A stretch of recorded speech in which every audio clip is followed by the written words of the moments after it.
Hi, I'm Josh, and welcome to my Canadian ReadEHthon edition of my Friday Reads. It's only my second time doing Friday Reads, but the more I watch people doing it, and after the one time that I did it, I really like the idea of just talking about what I'm reading. It's like a very casual, fun way of saying this is where I'm at with my TBR. And the other reason I'm doing this is because I've done so many reading vlogs lately, and I have others planned this month, that I figured it'd be an easier way of talking about the Canadian ReadEHthon and the books that I'm reading without doing a full-fledged vlog. This is basically all you're going to get from me related to that. But luckily, I've done most of my reading already. It's Friday, and we have 2 days left, and it's been a fantastic reading week. So this right here is my TBR. I had 8 books, and I'm going to tell you how I address that. Instead of just picking one at random, I used a quantum number generator, so the most random way possible. But I mentioned this in my TBR, so sorry if you already saw that. But again, by doing a quantum number generator, which is featured in this book, Something Deeply Hidden by Sean Carroll, the idea is that my choices then become quantum. So think dark matter, where every possible choice, every possible book that I could read, I do read. Every possible orientation of these books happens theoretically. And I'm happy because I am in one of those worlds where the orientation, the ordering is perfect. It's been such a good reading week, not just because of how great the books have been, but because, well, they haven't all been great, but because of the order that's happening. It's like all happening at the right pacing, the right time. So let's talk about why that is. Let's start with the first book that I read. The Book of Black People by Lawrence Hill, also known as Someone Knows My Name. This was a fantastic book. I think I ended up giving it 4.5 out of 5 stars. This is this really huge, encompassing story about this woman from Africa who is taken into the slave trade and brought to America. And it's her journey being ripped from her home and forced to become a slave, and her attempt to try and return to her home. And then realizing that in becoming a slave, she has become almost like a nomad in the sense that she struggles to belong anywhere that she goes. And it is this amazingly inspirational journey, if very, very dark and hard to read. But it's told in such a way that it's really compelling and really well done. The story is long, but thankfully her life had so much going on that it never felt sluggish, which is often a problem I have with historical fiction, especially long historical fiction. I think the only reason I didn't give this full 5 stars was because I struggled to connect at first, which I think is just a me thing. Like when I first started, like I was hearing these things happen to this main character, to our character, and I recognized how horrible they were, but I felt like we hadn't yet connected to the character, or at least I hadn't. But even that feeling of sort of feeling distance from the character went away pretty quickly. It was pretty quick that I was able to connect with her and really empathize with her, like having that emotional bond that I need to really connect to a character. And then from there, it was just trying to hear her journey as she's taken to America. And then she eventually escapes to Nova Scotia, which is not much better than America. And then trying to return home, realize it doesn't work. It's not as simple as that. And just the struggle she's going through. And this is all her telling her life story to these abolitionists who think that her story is going to be useful in the abolitionist fight. This entire story is just such a really nuanced conversation of the range of different discriminations and harms being done to Black people during this time, not just in America, but in Canada and the entire process. Even the abolitionists who are trying to get rid of slavery, he doesn't shy away from showing the harm that they can cause in what they're doing and how they do things, that is. And it was just so well told, and I absolutely love this book. I'm very happy that I read it first too, because it was so long. It took a while to get through. It was 18 hours, 9 hours with double speed, which I think I listened to a little bit slower than double speed, but it still took me a solid day. I really struggled. Luckily, I read it on Monday. It was a holiday, so it worked out really well. And since that was the longest one, honestly, the most intimidating for me, it made the rest of the week to start to flow so well. Because after that, what did I read? I'm pretty sure I read Trickster Drift, book 2 in the Trickster trilogy by Eden Robinson, and I loved this. It was just as good as the first one. I gave it 4 out of 5 stars. It's again this coming of age story of this indigenous teen, Jared, and him learning that he has this connection to this trickster god, and who is this figure in this indigenous mythology. And as always, the story is really well told. It was funny at times, and just such great characters. I mean, they're not perfect by any stretch of the imagination, but they're real, and it's easy to to really like them all. And I really appreciated that. And as always, Eden Robinson is just, it can be really funny at times in a very dark, sensitive way. If you've never heard her talk or laugh, Google Eden Robinson laugh. Her laugh is infectious, and it's like you can hear her laughing in this book, and in her writing style. It's just immaculate, and I loved it. I still wouldn't say like it obviously wasn't a 5-star. I didn't connect to it that much, but I still really enjoyed it enough that when she eventually releases the 3rd book in the trilogy, I'll probably reread the first 2 because the story has so many details, especially with different characters, that I felt like I did miss some stuff, especially in the sense that I struggled to remember who's who. Like, it's easy enough to follow along, but I'm worried that there were hints at what was to come, some foreshadowing that I probably missed, and I would like to appreciate that better on the second go around. This is also becoming a TV show on CBC, I think this fall, so check that out. Then I read Split Tooth. And what did I give this? I either gave it 4 or 4.5 stars. You can check on my Goodreads if you care. And I, again, loved this book. It was this coming-of-age story of this indigenous woman in the 1970s. I don't know if it's a memoir, but it's definitely fictional. And the best way I can describe it is this mixed media type book, because it's not just poetry. There are sections of almost like short story segments and others that are just, like I said, poetry. And so it feels more like a mix of everything. And it's told in a unique way that I think probably wasn't conducive to a readathon. I did intentionally stop this and start the next book while I was reading it, because I didn't want to oversaturate myself with it, because as much as I loved this unique way of storytelling and the experience of listening to the audiobook, I did find it difficult to stay focused and on what is going on for prolonged periods of time. But in either case, whether I gave it a 4 or 4.5, I highly recommend it. It is such a unique way of storytelling. If you watched my conversation in my last Reading Rush vlog about the Canada Reads and about the first book in the Trickster trilogy, and about how there was this conversation about not judging a book from a colonial perspective and this colonial idea of what is the right and wrong way of writing a story. I feel like that applies even more so to this story, and I think it really shines because of that, because of how it breaks the mold in a way that is just really fascinating and enjoyable, and probably a book that I probably should read again at a slower pace. Then I started The Troop by Nick Cutter. I'm almost done with this. I have an hour or less on it. I am really enjoying it, but it's sort of like with the Book of Black People or Someone Knows My Name. I struggled to connect with the characters of the story right away. And I don't know why that is. Everything about this reeks of something I should love, and I think it's just my mindset right now. Maybe I had too much going on when I was trying to listen to it, but I still love it. It's probably going to get a 4.5, maybe a 4, but I feel it's the kind of book, sorry, it's a car, you know what I mean, a bike. This is the kind of book that I could reread and love it completely, give it full 5 stars now that I've read it through it one time, and I'll probably end up doing that. This has such Stephen King vibes, from the tone to the different types of characters we have and the villains that we have and the way they're constructed. It's just so very King, and in a way that I feel like is way better done. Like, there are some good conversations in here about some sociopath child who gets his rocks off in hurting and killing people, and it's hinted at without being as explicit as to sexualize a child like King did in some of his books.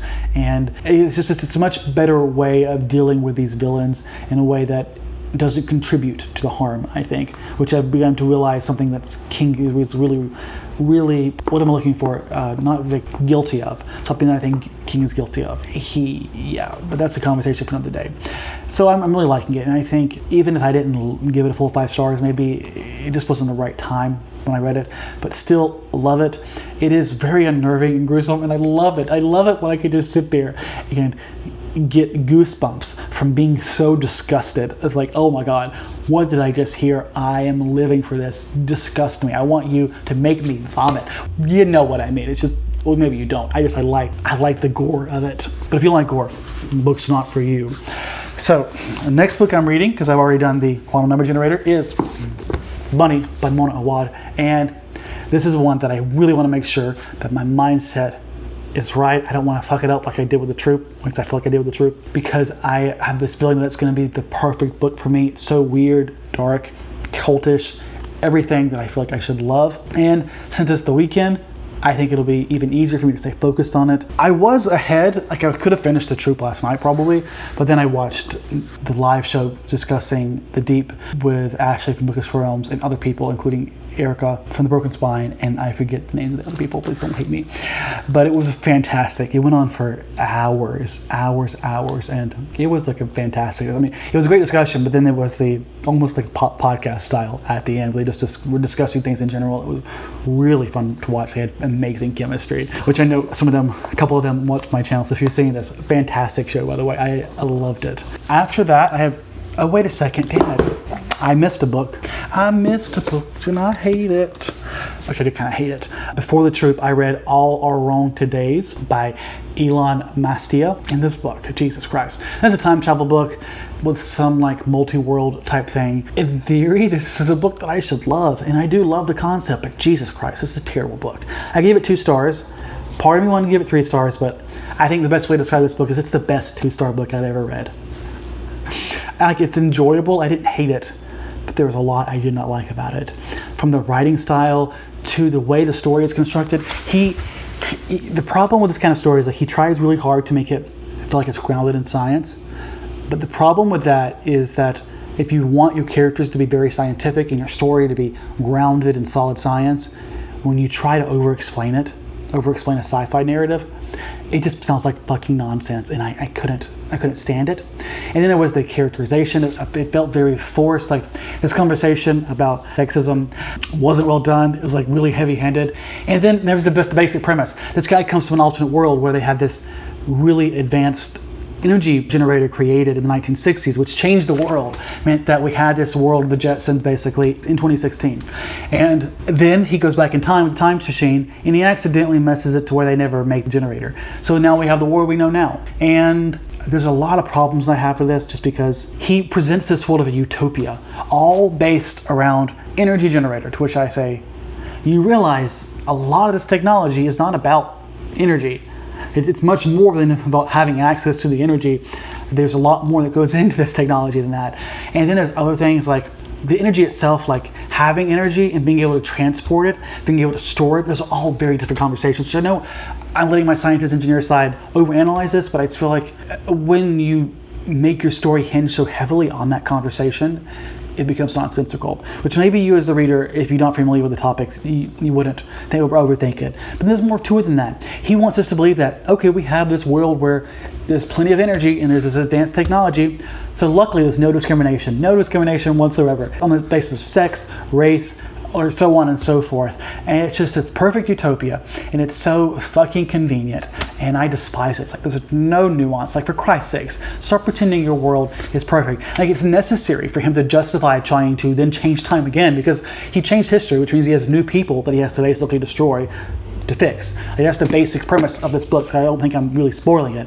And clearly the fact that it's a utopia is supposed to be the motivation, except the utopia just feels so forced. Even like if we compare it to something like Scythe, binary system, where we have this supposed utopia when death is no longer a problem. Turns out it's actually a dystopia. There's a lot about that series, or about that world, that is very advanced and very good. There are things very bad. It's a very nuanced conversation based on perhaps a very absurdist premise, but from that premise he makes it work, and he doesn't pretend like the world is perfect. There are things, even if you achieve something, there are still going to be flaws in the system, and that conversation isn't here. And I fucking, Jesus, I don't know why I'm so viscerally mad about this. I thought this should be better. This should be better. And Sean Carroll blurbed this book. Shame on you, Sean Carroll. Shame on you. For context, the book that I was just praising about the many worlds perspective, quantum number generator and shit. But yeah, that's my thoughts on this. So much wrong with it. So much wrong with it. If you look at Goodreads, there are other people who talk about the writing style being shitty, which it's supposed to be like a memoir. And he says, oh, I'm not a very good writer, which sounds like a very convenient way of writing a shitty book. Everything about this, Jesus Christ. I can't. I mean, I should make a standalone review.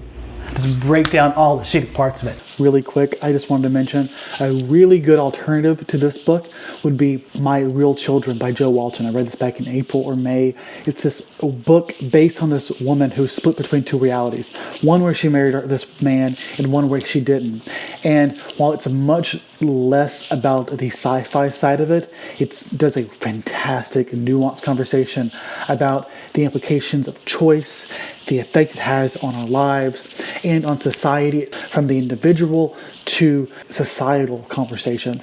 And it was really well done, and like that is a perfect example of what I think like this kind of multiverse type story should be. If you really want to compare and contrast different universes, neither one is perfect, but each of them explore different aspects of a person and what it brings out of the person and of the society.